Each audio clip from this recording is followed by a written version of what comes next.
G'day fellas and welcome to A Casted Game. Spawning in over on the north side of the map, playing in the red as the Chinese, we've got Marine Lord.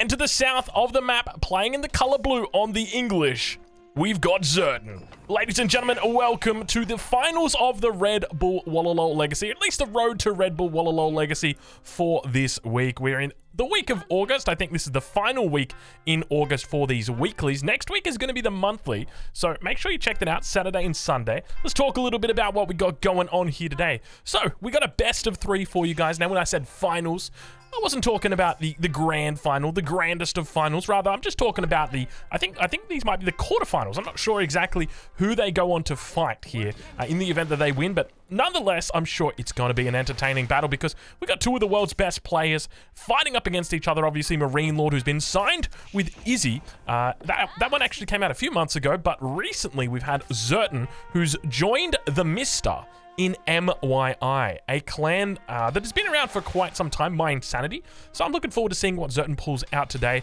and seeing how he goes up against the Chinese. So let's talk a little bit about what we've got for you guys today, because there's some interesting ways that this map plays. Now, I'll be totally honest with you guys. If you were very quick, you may have noticed that about 24 hours ago, there was a video uploaded to this channel. It was very quickly taken down, and the reason why was because it had no audio. And the reason why it had no audio was because Microsoft Windows decided to do a little bit of an update, and you know how I feel like they're always playing a prank on you. They just change a couple of system settings, but they don't tell you. Like on my main PC, they updated my my taskbar so that it was hiding Discord. And I'm like, why are you hiding Discord? Like, I need to know if I get DM'd. And so I had to go into the settings and change that. Like, I can assure you right now that my obsessive compulsive disorder prohibits anything from being hidden on that taskbar, especially Discord. So I knew that I hadn't done it. But then my streaming PC, because I've got a 2-PC setup, it decided to change the default audio settings from my from my broadcast microphone to just like a random thing on my computer, and I was just like, really? You just recorded the whole thing without audio? All right, fair enough. I think that was like a 35-minute Beastie Cutie game. So unfortunately, you guys will never get to see that one. That one has been banished to the Shadow Realm with its loss of or lack of audio. But I'll make sure I'm more careful in the future to double check when I've got audio and when I don't have audio. Now, we've already got some interesting openings here coming out. We're 2 minutes 46 into the game, and I'm just beginning to talk about it. Well, we are on Kawasan. Ladies and gentlemen, this is the brand new map for Age of Empires 4. This map was a little bit notorious. I wouldn't say notorious, a little bit common that you would see in the Red Bull Wololo. So Red Bull Wololo 2, 3, 4, all of those Red Bull Wololos, you would see this map in Age of Empires 2. And it's been ported over to Age of Empires 4, which leads me to believe that it's probably going to be used in the main event. So players are now getting ready on it. They're playing on it. And we got some interesting strategies already opening up. A Men-at-Arms opening going to be happening here for Zertan, which is kind of wild. You don't really expect to see Men-at-Arms coming out as the English. Now, let's talk a little bit about the way that this map plays. So, interestingly, with this spawn, we've actually got two opposite ends of the field. Because the previous game that I saw, you had players that kind of like spawned one here and then the other one down the other side. So the only pond that they were fighting over was like this northern pond. Whereas here we've got them that are, their players are relatively in the middle of the map. So it means that you've got a bit of a division here. One more focused on the south, one more focused on the north. But this map, I'm incredibly excited to see how it plays out. We can already see villagers moving forward. I suspect it might be a forward Barbican coming down from Marine Lord. No, it's just going to be an early tower. So he's looking to try and be a bit defensive. He knows that there's going to be an early challenge. Begins to see the Men-at-Arms moving over towards the dock. And this is where you expect things to start to get exciting, because I suspect that outpost is going to get up. Obviously, the outpost has been nerfed. Men-at-Arms getting his little torch-a-rooney out. He's going to be realizing a little bit too late that, and now it's too late. I mean, worst case scenario, Marine Lord just runs a villager around in circles and then drops it inside the outpost when it finishes. Second Men-at-Arms coming out. No pressure going to be able to be applied here. So already, you know, if we're looking at, you know, little victories, little losses, Marine Lord already here with a little victory. Zertan, unfortunately, with a little bit of a loss, because that early pressure that he wanted to push out with these Men-at-Arms, not going to be particularly successful. We'll take a look at how he is doing, though, back in the base. We don't see any mill being built for him, so no early wheelbarrow, at least at this stage. More Men-at-Arms continuing to come out. He's really committing to this feudal, or rather Dark Age Men-at-Arm push here. But now over in the middle of the map, Scout going to be finding that Men-at-Arms and just being very pesky, very annoying, villagers moving out into the middle very boldly. Men-at-Arms, wouldn't be surprised if they do pick them up, and indeed they do. More Men-at-Arms moving out to the gold mine. Age up coming through for Marine Lords. Going to be that Imperial Academy, so no chance of it getting cancelled. I did suspect that it might have been villagers looking to drop a Barbican, but obviously when they get picked up like this, it's highly unlikely that they're going to continue doing what it was that they planned to. Back home, though, I'm curious how Zerton looks to go from here. Now, I wouldn't be surprised if we actually see Abbey of Kings come out. I know it seems like it's a little bit of a meme, but you can get away with it on a map like this. You don't really have a good spot for it. This would be the perfect spot for it because it can heal up your boats in the event that they ever get into any fights. And speaking of getting into fights, Warwick the Wolf coming out here. Let's take a look. It's probably going to be the Council Hall. Indeed, it is the Council Hall. I got a little bit excited. I'm like, oh, I think that's the Abbey. No, it's the Council Hall. There's a few villagers building up that bad boy. That's a classic 8 villager age up there. But Marine Lord now reaching that second age. It's going to be the Imperial Academy, and he looks to drop down a stable immediately, responding to that early aggression coming out of the English. So the smart move here by going into the stable, because that's going to counter both the men-at-arms, and it's also going to effectively counter any potential longbows. We can see that already we've got double docks coming down for both players here. So Marine Lord going to be docking his own side as well as, or docking rather his enemy's side. And the same with Zerton docking his enemy's side as well. So both players knowing how the game goes. And now Marine Lord going to be turning his attention towards what I can only assume is this dock. Potentially looking to drop an outpost down. At least that's what I would be doing. Dropping an outpost down right here. Makes it very easy to push this in the event that gets up. But by the same token, I wouldn't be surprised if that's going to force Zerton back towards this position. Men-at-Arms actually going to be sieging down that dock, but there's the outpost now. Men-at-Arms going to be moving around towards the edge, and I suspect the villager or the junk will be able to move over here immediately and then look to defend the villager. It's going to be tough because there's the stealth forest there, but obviously Marine Lord with the scout, he's going to be A-okay. There is a lot of men-at-arms looking to swoop down upon this villager. It's going to be, he might go for a bit of a sacrifice here. Let's look to see how he plays it. And now men-at-arms going to be moving through. Villager going to be trying his best to get out alive. Should be able to do so decently. Getting attacked by multiple units, though. And with that, it looks like the outpost isn't going to be able to get up. Villager going to have to do a bit of a ring around the rosy. Outpost, without getting up here, is going to mean that at least Marine Lord should be able to hold on to this pond, or at least create some pressure. Now remember, when it comes to the feudal matchup for these two guys, the English win by absolute miles when it comes to water. So even though Marine Lord's off to a nice little start here, you wait until this galley comes out and things are going to take a very quick turn for the worse. But now, oh my lord, never mind, the villager has somehow made its way back around. Over on that north pond, the galleys come out for Marine Lord's opponent, Zerton. He's looking to take it out, but you can see it barely it reaches full HP by the time the next volley comes in, and you can see exactly what I'm talking about. Outpost does get cancelled. Villager gets taken out as well. 3 junks here up against a single galley. Let's watch and see how the galley does. Well, the junks, unfortunately, they're not really dealing with the galley. You can look like, how is this fair? Like, someone explain to me how this is fair. These guys do 8 damage. This guy's got 5 armor. These guys are barely scratching the surface.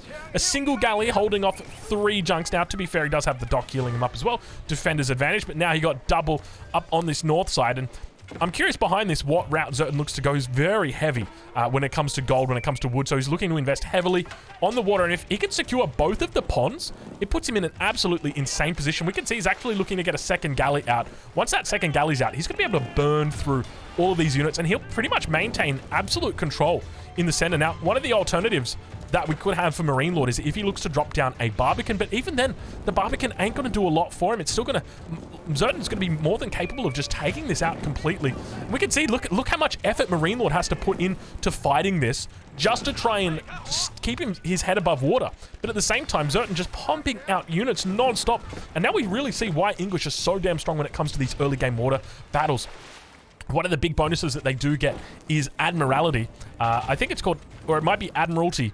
I'm not sure exactly how it's pronounced, but the English have now got a unique civilization bonus, which enables them to train all of their vessels at a more affordable price. So you can see even the fishing boat gets reduced in cost down to 67. So they've got some pretty big advantages there, but I think it works out to be 10%. So it means their galleys are cheaper. 180 is the standard cost. Not for these bad boys. And now that Barbican is going to go up over on the pond. If Zerton wanted to, he could move over here very easily and snipe out these villagers. He's not going for it, though. And that's very curious, because it's only a matter of time before... Maybe he might just be waiting until the end, but I feel like that's very bold and ballsy to do. Barbican's still slowly but steadily getting up. You can see the galley's barely taking any damage at all. Barbican's just going to get up by the looks of it. Indeed it is. Only 4 villagers tapping away here, but it feels like it might be a little bit too late.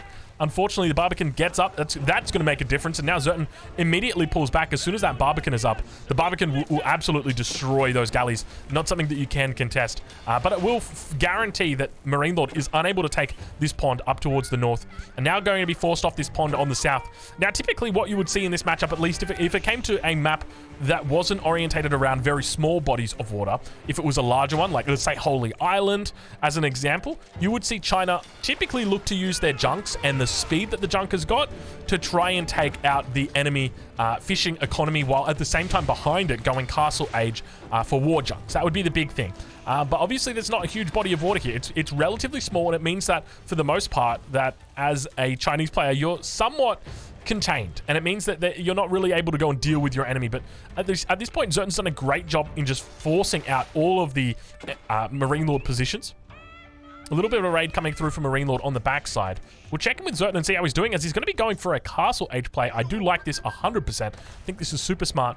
And now I'm just curious what direction he goes for. The obvious direction seems like the King's Palace, and I know that, but I would be tempted to go for a white tower. I know it sounds crazy, but can you just imagine like a white tower forward right here? King's Palace it is going to be. So I guess it's just, you know, me and my brain, me and my imagination. We like to dream. We like to dream. But not going to be the case today. No white tower, at least not for us. But moving forward now with a nice little push. Handful of spearmen. Couple of longbows. Pushing through. Have a look how much stone is left on that. 901. You guys know exactly what that means. It means that Marine Lord was going for a second town center, but he has come up empty-handed by 20 stone. I take it back, 2 stone. 2 stone. Just when you thought the math might have checked out, it does not check out. But he's going to reallocate a couple more villagers over towards that stone. Going to bring them forward or bring them up. Try and gather that one up, I suspect. But now that age up about to come through. Marine Lord nowhere near an age up. Going to be sticking it out in age 2. Trying to fight it off and fend off with his Chukunu. A very hard to use unit in this matchup, just typically because they have the same speed as the longbow, so they're always going to be getting kited very efficiently against that longbow. Unfortunately, now that the age 3 has come through for Zerton, it's indeed going to be double stable. I suspect we're also going to see a monastery drop down relatively soon. He's going to look to try and gain control of the relics. We'll double check exactly where they are so we can get a good idea. So we've got 1 down to the south, 1 up to the north, and then 2 in the middle on either of the flanks, and then finally one final one in the middle. Now, Kawasan, of course, has lots and lots of berries in the middle.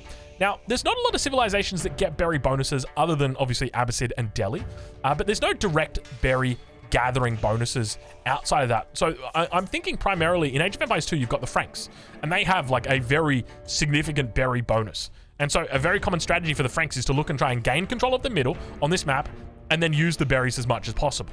Now, we don't see civilizations really doing that just yet, and I'm curious exactly whether we're going to see a shift in the way that people look to play this, because on this map, typically we are starting to see the same civs. It's mainly Mongols and Ross that are coming out, but it's interesting. Part of the reason why I'm casting this game is just simply because we do have a little bit of diversity here in the civilizations, not something that we do typically see. Second town center is coming up for Marine Lord, or rather has come up now for Marine Lord. He's also looking to age up, so it's going to be, I suspect, the astronomical clock tower. No real surprises there. Bit of a forward position, and something I definitely disagree with. A lot of players do like to go for a forward astronomical clock tower or get it on the front here, but for me, it just doesn't make sense. It's such a valuable unit or valuable structure. I don't understand why you just don't drop it down over here. Get it on the back line, all of the infrastructure's in front of it. That way, you're pumping out Springlets to try and deal with the enemy Trebs or the enemy Mangonels that are pushing into your base. That way, they at least stay alive for a little bit longer. But not going to be the case. Beautiful little pickup in the middle here. Hold on a minute. We've got Horsemen doing a decent job, just taking care of a couple of longbows. Going to be losing the dock over here, over on that western flank, and as a result, we start to see Zerton immediately booming into this. He's also picking up the wheelbarrow, so it's going to be straight into the wheelbarrow tech. Now, he's also going for a bit of a boom down towards that south pond, but then back in the base. Double villager production here. So he's technically keeping up with Marine Lord. He's on 3 production facilities, or 3 economic production facilities. No +1 ranged armor just yet. Against the Chukunu, still going to be absolutely fine. Remember, the Chukunu does 5 damage with +1 armor. Monastery now coming down for our Chinese player. We'll take a look and see. There's the Monastery coming through for Zerton as well. He has got a rally point towards the center. So that's going to be the first relic that he looks to go for. Continuing to harass on the sides. doing a decent job of just drawing away the units from the center.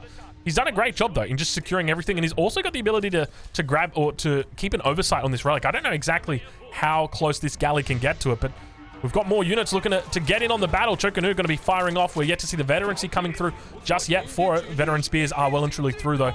And I'm loving the position here from Zertan. Zertan honestly feels very good watching the way that Zertan's playing this. Typically, in your castle age, English aren't going to be particularly strong.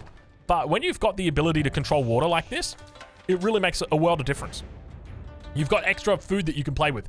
We now see a third TC coming down for Zertan. So looking to keep up with that Song Dynasty over on the other side of the map. Now, for anybody who doesn't know about Song Dynasty, let me tell you about my favorite thing in the world, Song Dynasty. Okay, Song Dynasty, just essentially, China can build both of their landmarks. You know how earlier we were talking about, is it going to be the Council Hall? Is it going to be the Abbey of Kings? Well, with China, there's no real guessing because they can actually build both the Barbican as well as their Imperial Academy. And when they do, they get a special bonus. That's the Song Dynasty. And that enables you to train new units, the Chukunu and the Granary. Allows you to construct it. It's a building. And of course, it also reduces the villager train time. And that can continue throughout the game. If you want to build your Age 3, both of your Age 3 landmarks, you'll also get bonuses in the Yuan Dynasty, or Dynasty rather. But we'll check in with Zertan. We'll see how he's doing as he moves towards a raid on the woodline. Spearman continuing to move forward, making sure that nothing really gets done. There's a villager that did drop. Unfortunately, spears looking to brace a little bit earlier. That's very interesting as well, how the spears don't... Because had the spear... I'm not sure if you guys saw what happened. So basically, you had villagers running away and spearmen that were coming in. The charge came through and the spears braced here, but then the charge hits the villagers. Had the spears just walked through, had they just walked up and guarded the villagers, then the spears would have been the ones that took the brunt of the hit and the villagers would have stayed alive. So a bit unfortunate. I wonder if you can manipulate that, because I know in the past it's been a bit difficult, but hold on a minute. We got some more action over on this north pond. South pond, nowhere to be seen, obviously, but Wallalol going to be coming in very, very... Oh my, look at the timing on that one. He was going for a bit of an alley-oop with that. Fortunately, going to be able to prevent any attack coming in on that angle. And now down on this, or up on this north pond, the war junk continuing to fire out. The war junk's going to be able to penetrate that heavy armor of the galley. You can see it just dishing out a huge amount of damage, and he's actually going to be able to clear up this north pond largely because of the Barbican. Had the Barbican just never gone up, things would have been very different up here. Wolf gets cleaned up, more relics being picked up over on the east side. Decent numbers coming in, and now another monk moving in on this position. But we see that the relic is already coming in, so I think that might be a 4-1 split for Zertan. Definitely a favorable position. Now remember, English, they don't need relics in the late game. They don't need it. Why? Why do they need it? Because they got enclosures. They've got one of the best late game technologies that you have in the game. It is enclosures. It enables you to generate gold from your farms. I don't know exactly how it works, but essentially there's gold mines, or there's little specks of gold all throughout the farms here, and you can occasionally find gold in there if you're English. Only if you're English. They've got an eye for it.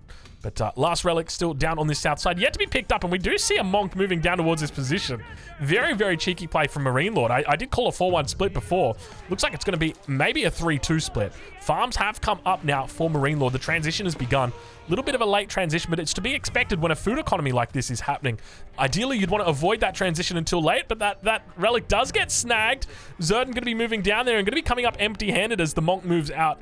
Nice little bit of a raid going to get defended off in this position as well, drawing a lot of units down here, so I wouldn't even say that's necessarily a bad thing. And now Spears moving on the front. Marine Lord doing what he loves to do, multitasking from all angles, and now he's going to spot out that monk, and the question is whether he goes for it. We can see the knight immediately going to be heading into that direction. He might actually spot him as he runs across the sacred site. At the same time on the front, 1, 2, 3, 4, 5, 6 villagers massacred on the gold mine.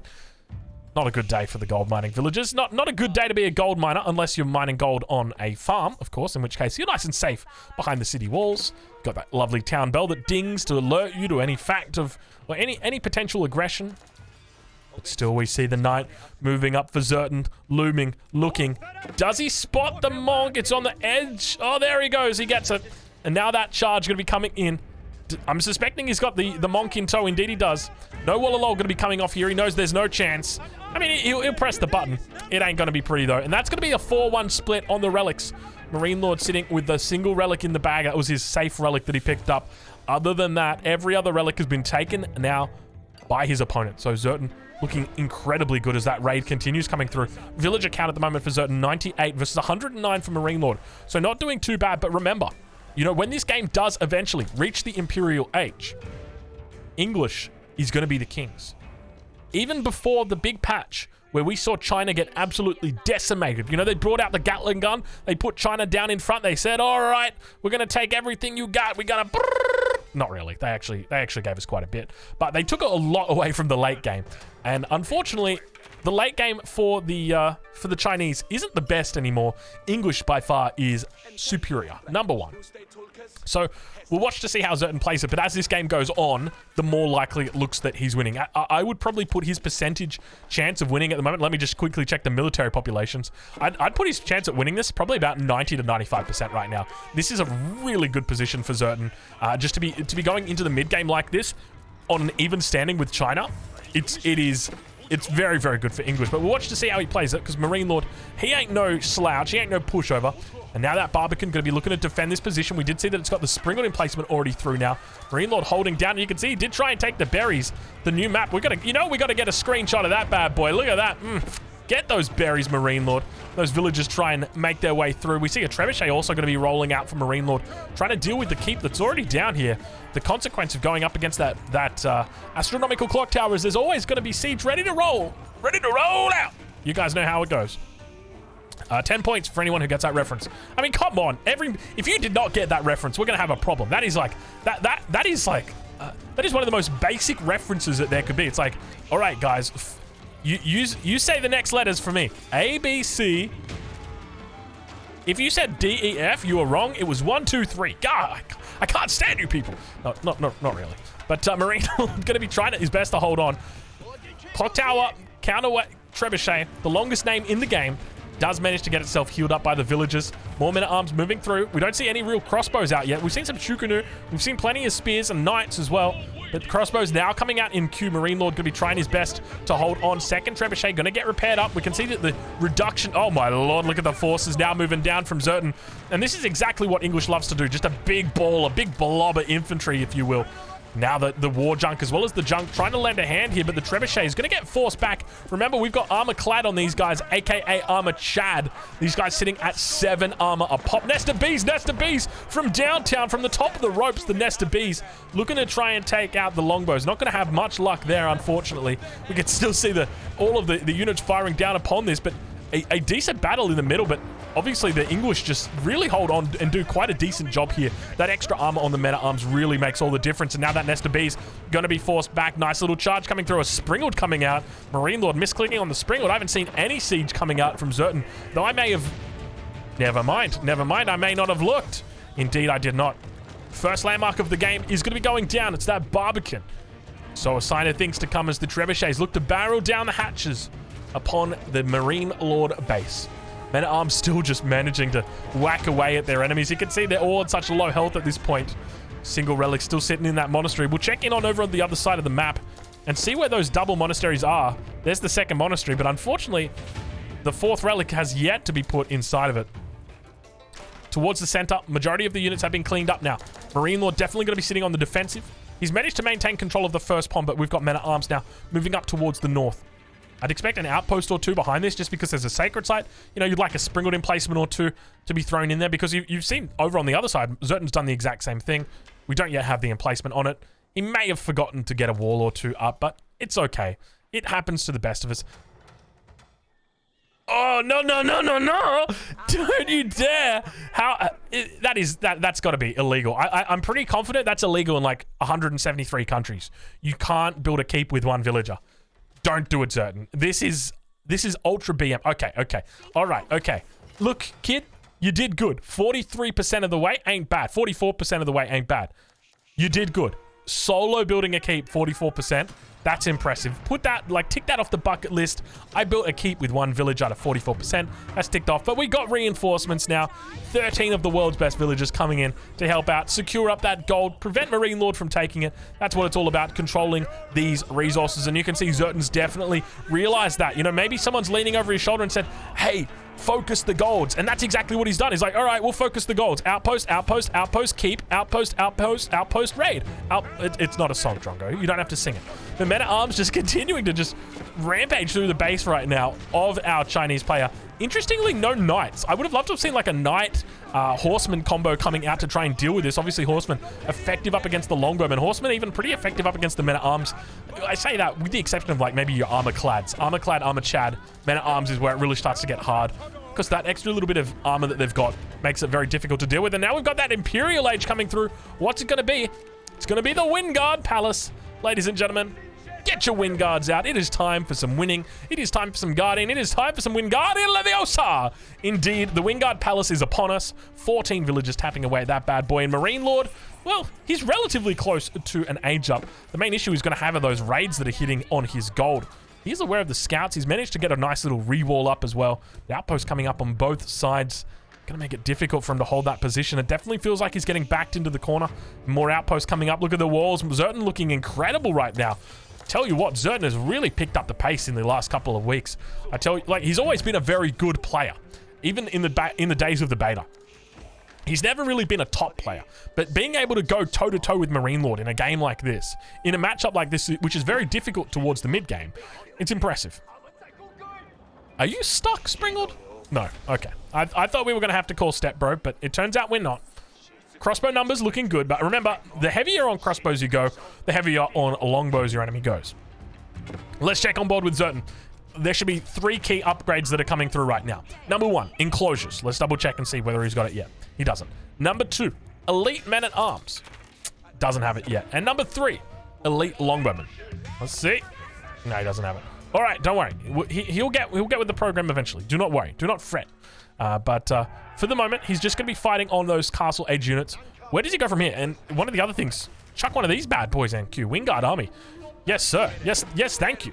Springle numbers looking pretty decent for him, though. He's up to 12, up to 5 Springles. Should be thinking about roller shutter triggers as well. Definitely going to be helpful, but we do now see the elite upgrade coming through. He must have had that in queue. Surely he had that in queue. It's been researched for 35 seconds. I might have missed it. He's going with +3s as well. Very interesting. Palace Guards moving through. They've got a single spearman attached with them, which means they're not going to be able to run at their full speed. 1.38 with the 1.25 unit there. You hate to see it. You really do. A little bit of a raid up towards the north. Marine Lord doing what he does best. He knows he's behind, and so he says, I've got to try and move the fight over onto the enemy side of the map. If I just stay in my base, I'm just going to get rolled over. And now Marine Lord looks to hold with what might be the world's greatest Great Wall Gatehouse. It is happening, ladies and gentlemen. We're on Kawasan, and we may potentially see the best Great Wall Gatehouse you've ever seen. If you have not witnessed this beast in its entirety, well, let me tell you, get the popcorn ready, because this thing is about to blow your mind. It is a double nest of bee emplacement. You saw earlier that nest of bee, like the Gatling gun, except with fireworks. That's this bad boy times 2, and it's got a bigger range. And it's got 1,000,000 health. Well, not 1,000,000, but you guys get the point. Little raid coming through. Palace Guard's doing a decent job. Hits the gold mine as well. We'll take a look over on the other side. Enclosures finally coming through for certain. I say finally, like he's been in Imperial Age for the last 40 minutes. He has not. Decent little run by, though. And this is exactly how you want to be playing it. Take a look at the men-at-arms, 1.12 movement speed. Compare that to the Palace Guards, 1.69. That's when they're charging. It's a nice amount of movement speed, but it's not something that they always experience. Now sitting on 1.38. When it hits Yuan Dynasty, it will go up even further. I think it goes up to 1.6 or something, 1.62 potentially. They are damn quick. And now moving in on the other angle. Zerton at the moment sitting on 112 villagers, 140 for Marine Lord. So definitely the economy is in favor of Marine Lord. Oh my lord. Don't tell me the Great Wall Gatehouse is already going down. It's not going to fire off a single attack, and Zerton's going to take it out. Not like this. Not like this. Not like this. Not the world's greatest Great Wall Gatehouse on Kawasan. I can't believe it. I'm disappointed, to say the least. But yes, that is the correct way to fight it. And now Palace Guard's moving forward, looking to try and block the wall from going down. You can see the Springlord's having trouble, unable to fire down on the trebuchets. It's a classic move right here. And when I say classic, it is very annoying, because you can't fire over the walls. Even if the walls have just been made, you can't fire over them. All the villagers do get taken out. Palace Guards continue moving through. Trebuchet is going to do a decent job, but unfortunately the Great Wall Gatehouse continues to stand. The keep did go down. I did miss that, and the Springlord's going to do a great job of coming up. Marine Lord managing to win a little bit of a battle over here. Hold on a minute, ladies and gentlemen. Don't call it just yet. The fat lady's still yet to sing. Raids going on the other side of the map. Zerton slowly but steadily cleaning them up.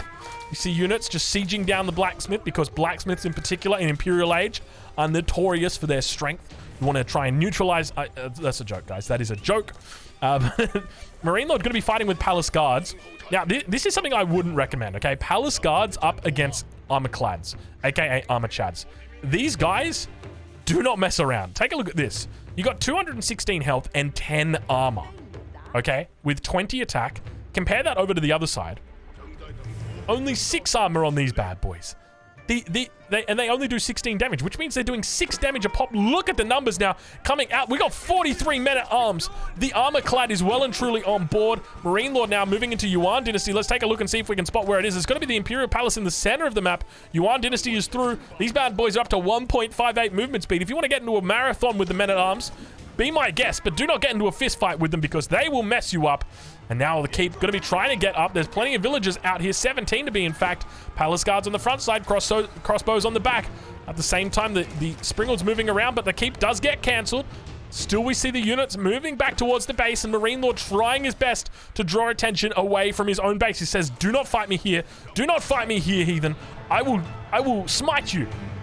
And now Marine Lord going to be trying his best to hold on, but unfortunately, the Great Wall Gatehouse yet to receive any real action at this point. Zerton being very smart, avoiding that fight, and just going straight to the farms. Very, very smart move here, and another keep going to be coming up now. Marine Lord might be in a bit of a difficult spot. Beautiful little concave here as well. More units coming through. Let's see and watch if that nest of bees begins to fire off. We see the clock tower nest of bees, but here goes the Great Wall Gatehouse. Get him, boy! Take him out! It was only 1 unit, but I'm confident we can see more. Come on, show us more. Yeah, there we go. Make it rain, baby. Make it rain. Yeah, this is like we're in Vegas right now. This is beautiful stuff. Marine Lord trying his best to hold on, but struggling. Let's just say that much. The Palace Guards do not stand a chance up against those men-at-arms, and this is part of the reason why in this matchup it is so difficult to deal with the English, because when it comes to dealing with the elite men-at-arms, you really don't have a lot on board, with the exception of the hand cannoneers, of course. Let's make sure we throw those bad boys out there, but we'll take a look and see whether we've got the range upgrade for them just yet. No, it's only going to be the 4 tiles of range. But we'll check in with Marine Lord and see what upgrades he's getting. +3s. Very curious decision to be going for +3s when he's got hand cannoneers out. Seems like the least of his worries. Hopefully we see him look to pick up that range upgrade. Pyrotechnics, an increased range of 1.5, and potentially that could be the way back into the game for him. But he'll be... Oh, we can see that there might have been a thought about another landmark there, but he decided to switch it. Now villagers going to be migrating away. Marine Lord at the moment sitting on 109 villagers. He's dropped down about 30 villagers. Continuing to get assaulted. He's fortunately got his textiles upgrade, but things getting really tough for him. The first bombard of the game does arrive. Landmarks under attack on this south side. And now we'll ride on board with Zerton for a little bit just to understand exactly how he's doing. Plenty of infrastructure out here on this north flank. Continuing to trap down all the landmarks that he's got available to him. You can see that wall was never actually built, so the Palace Guard's going to be able to escape. A few of the hand cannoneers looking to try and get shots off, and we can see the keep actually has the bombard in placement, or the cannon in placement. He's looking to try and take down the trebuchets. He's got to be careful. He's actually running in underneath the galleys. Galleys going to be firing off. Keep in mind, these guys are affected by the blacksmith upgrade, so they get that +3 ranged attack in the late game, and Zerton looking pretty decent here on the defense. Might have a bit of trouble here with this push, though. Push trying its best to break on this front, but at the same time up towards the north, there's another attack coming through. He's heading for that gold, but the gold's been completely evaporated. Where is the next gold from Marine Lord? He's sitting on 0 villagers on gold right now, and that's a really difficult position because he needs to get these units out. We can see he's only making gold units at the moment. He's trying to get those +3 techs in, but unfortunately this keep is going to be able to neutralize any concept or any ability to control this gold. He's also got another gold over towards this western side.